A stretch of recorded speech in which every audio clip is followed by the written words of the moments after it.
Hi, my name is Cynthia, and in this video, I'll be talking about how colonialism, especially through racial labels and border policies, continues to shape the lives and identities of indigenous peoples across the United States-Mexico border.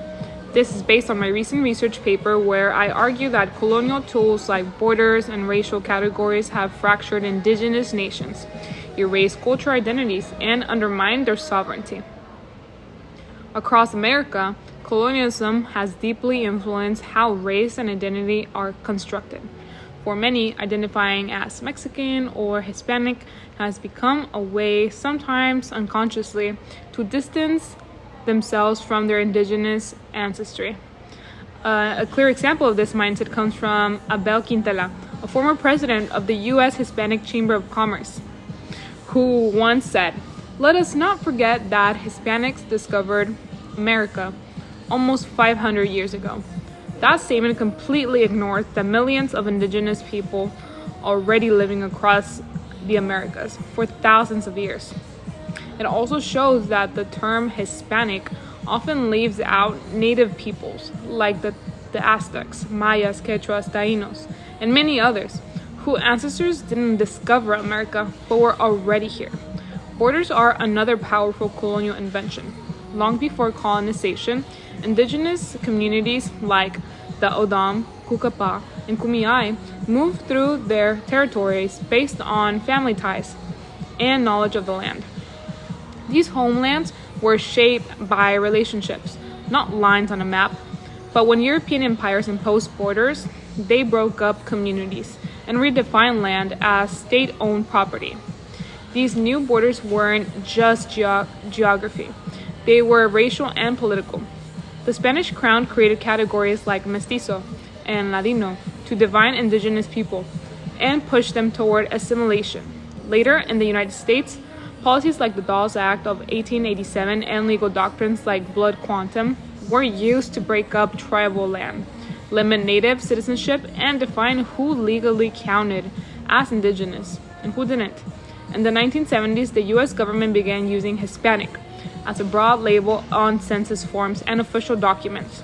While meant to recognize Spanish-speaking populations, this term grouped together people from many different indigenous backgrounds, like Zapotec, Quechua, or Guarani, erasing their specific histories and identities. One journalist, Raúl Lowery Contreras, shared the story of an undocumented indigenous man from southern Mexico who was mistreated by both Mexican-American business owners and Border Patrol agents. He wrote that from the Spanish arrival in 1519 onward, skin color has defined a person's place in Mexican society. That same anti-indigenous attitude follows many immigrants into the United States. Today, we can see how colonial borders continue to divide indigenous peoples.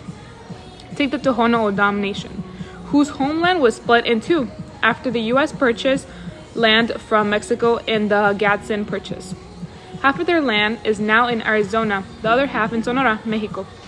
For generations, the O'odham crossed this border to attend ceremonies, visit family, and maintain cultural traditions. But after the 2006 Secure Fence Act, the U.S. built steel barriers, and now O'odham people need to get official papers just to visit their own relatives and bury their dead. One elder put it simply: the wall doesn't divide drug smugglers, it divides families. The Cukapa, whose culture is centered around the Colorado River, were once semi-nomadic farmers. Their communities stretch from Arizona and California into Sonora and Baja California.